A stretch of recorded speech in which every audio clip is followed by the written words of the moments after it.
I used to do athletics when I was a teenager, so I like watching that. Andrew. What do you do for Christmas? I'm at home with my family, and it's 'cause I live in Denmark now, and I have a Danish wife, and she has children from a previous marriage, and we basically celebrate Christmas on our Christmas Eve, you know. And New Year's Eve is a big day over there in Denmark. It's like millions of fireworks going off in the sky on New Year's Eve over there. But basically, at Christmas, I'm at home. Stuart. How long has Slade been going? Slade was formed in 1966, but Dave and myself have been together since 1963 from school. It's a few years. The big 50 years this year. Yeah, that's what we keep saying, it's amazing, isn't it? I remember the first time I met him. I think when Dave and myself first met him, it was at the rehearsal room. It was our singer then, it was his front room. And I don't think Dave and myself spoke for about 3 weeks. Strange. What's your favourite venue? My favourite venue? Difficult. There's a few places. There's Madison Square Gardens in New York, is a great place. There's another place in Philadelphia called the Spectrum, and that, if you see the Rocky films, where they did all the fight scenes, that was the Spectrum in Philadelphia. We played there many times, and also I remember playing at the London Palladium over here. We played that back in the 70s. That was a great place. Lots of a lot of the small clubs we used to play when we first started. Yeah, they've got a lot of fond memories from me. Yeah. Very good. Stacey? Who is your favourite band? Sorry? Who's your favourite band? Who's your favourite band? Oh, the Eagles. Eagles. And Led Zeppelin. But we've been toured with the Eagles in the 70s in America, and Led Zeppelin, Robert Plant and John Bonham. We used to there used to be in bands around Wolverhampton in the 60s, so we used to play all the pubs and clubs together then. So. And of course, the Beatles is my all-time favourite, really. You have been in Aberdeen a few times. You've been in Aberdeen a few times. Why do you keep returning to Aberdeen? Because we've always had a great time here. And that means so much to us, you know, sort of like, it always sticks in our mind, because we used to come to Aberdeen in the early 60s. Like I was saying, we used to play at the Beach Ballroom, Aberdeen. And like you said, that's that club we played, you know. But now it's got a lot of fond memories, and we always have a great time here. So it's nice to be able to come back. It was never a sat-down concert, was it? It was always like No, it's always people jumping. I don't think there really were sit-down concerts then, was there? No. Only for Mantovani or James Last or something like that. Jade. Number 8. Number 8 is Stuart, you can do the next one. have you planned for any UCD? And what's that? Discs. Yeah. In the new year, we're going to start to record a new CD.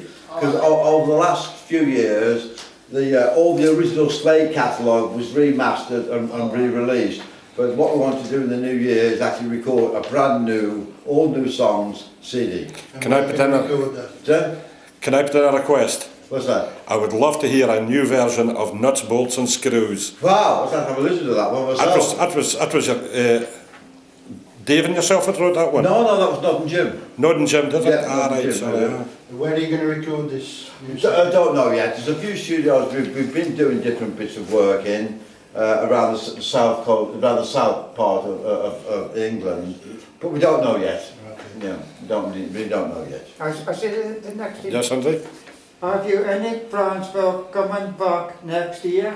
Of course, we always do this. This is our annual thing. We haven't done it for about 2 years now, 2 or maybe 3 years. But we can do another one next year. And the new DVD, what can you tell us about the new The DVD? DVD was recorded. We did a charity show at a club called Coco's last year. Last December was it? No, about this time. Yeah, about this time last year. And that was filmed and recorded. And we're just waiting for clearance on a few of the tracks, and that'll be released hopefully in the new year. We were hoping to get it ready for this tour. But it couldn't be done. Everything has to go through so many different channels these days. You have to make sure, otherwise you can get sued. Jake Nod and Jim, or maybe they could be okay with you re-recording some Oh, of the... that's not a problem. It's not a problem. It's just all the different films and different things. I mean, it's like a nightmare. You know, go through all this paperwork to make sure you get proper clearances and things. You think you'll all play together again? Or Sorry? you think you'll ever all No. play together? No. Nod doesn't want to do it anymore. He's had enough. He said he's had enough of touring. I mean, and he just wants to be at home with his wife and family. Wonder if perhaps you'd record together again? Or... I don't think so. No. I don't. I'm being quite honest. I don't think it will happen. It'd be lovely if it did. You'd But love who to. knows? Oh, I'd love it. Yeah. Who knows? But if I'm being totally honest with myself, I don't think so. Yeah. Spice Girls have reformed. Sorry? The Spice Girls have reformed. Yeah, that's true. But have you been reading in the Powell's reading the paper today? Posh Spice doesn't seem very happy. No. Does she ever? Did she not leave? Did she not leave early or something? Sorry? That after party, did she not leave early or something? Well, she sits with the photographs and she's not on the photographs. Oh, is It's that just what the it is? others. She's like, you know, she's apparently, I don't know whether she's throwing a wobble, just being moody, I don't know. Who knows? Have we any more questions on the sheet, or can I ask some? Number 10. Number 10. Remember them? What's the best concert you have played at? Our very first concert. No, the best. Oh, the best, sorry, the best. Ooh, difficult one.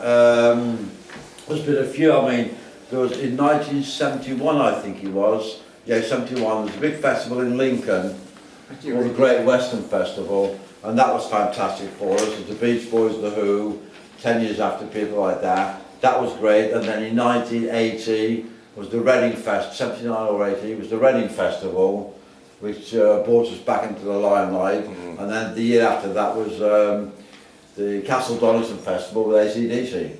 So, yeah. AC/DC were supposed to headline, but Slade rocked that night. It was great. It was fantastic. Great, Fantastic. I remember the first time I saw AC/DC was like back in the mid-70s, I think, in Copenhagen actually, and they were supporting Black Sabbath. Uh-huh. Yeah, they weren't known then, AC/DC. The original singer was still alive then, Bon Scott. Uh-huh. But they were a great band. In your honest opinion, Don, do you think that Slade and Flame did you a lot of favours? No.